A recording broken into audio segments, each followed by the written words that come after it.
Desde algún lugar del mundo les deseo que tengan un maravilloso día, porque hoy Dios nos habla a través de la palabra. En la primera lectura de la primera carta del apóstol San Juan, capítulo 3, versículo del 7 al 10. Juan subraya que quien practica la justicia es hijo de Dios, mientras que quien peca es hijo del diablo. El pecado es incompatible con la vida en Cristo. Como hijos de Dios, estamos llamados a vivir en santidad y rechazar toda maldad. Este pasaje confronta a los creyentes con la necesidad de coherencia en su fe.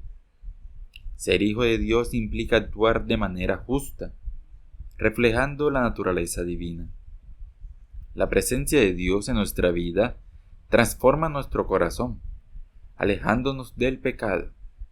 Aquí, Juan no habla de la perfección absoluta, sino de un compromiso constante por vivir conforme a la voluntad de Dios.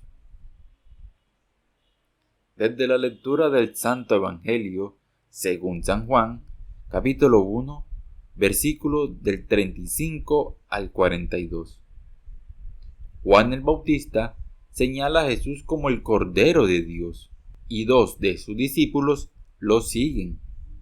Uno de ellos, Andrés, encuentra a su hermano Simón y lo lleva a Jesús, quien lo llama Cefas, indicando su misión futura como piedra fundamental de la iglesia.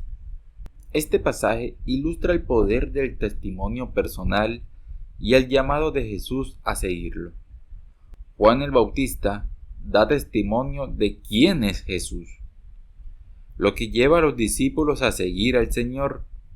Andrés, a su vez, comparte esta experiencia con su hermano Pedro, mostrando cómo el encuentro con Cristo transforma vidas y multiplica el mensaje de salvación. Queridos hermanos, estas lecturas nos llaman a reflexionar sobre nuestra identidad como hijos de Dios y nuestro papel como discípulos de Cristo. En la primera lectura, Juan nos está invitando a vivir con coherencia, recordándonos que, como hijos de Dios, nuestras acciones deben reflejar nuestra fe. Es un llamado a examinarnos. ¿Será que estamos practicando la justicia y alejándonos del pecado? Dios nos ama y nos da su gracia para superar nuestras debilidades y reconocer nuestras fallas, y pedir su ayuda nos permite caminar en santidad.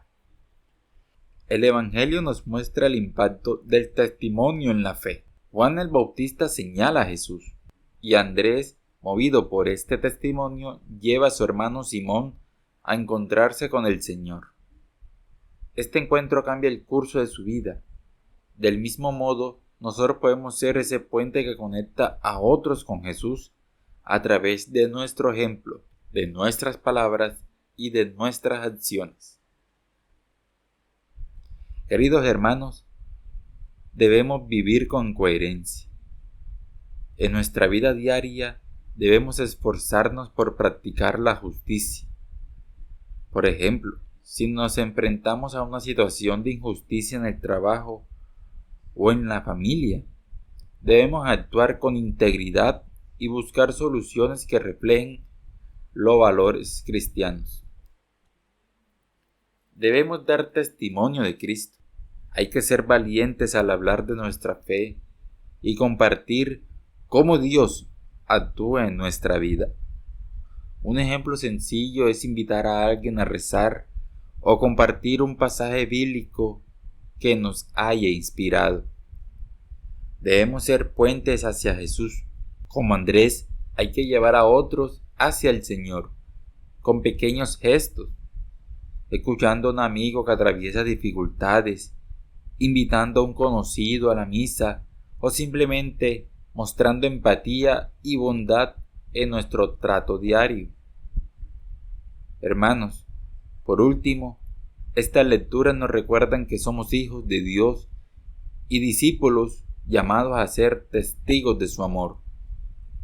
Hay que vivir con coherencia y humildad, dejando que nuestro ejemplo inspire a otros a acercarse a Jesús. Que nuestra vida sea un reflejo de la justicia y el amor que Dios nos ha regalado. Amén.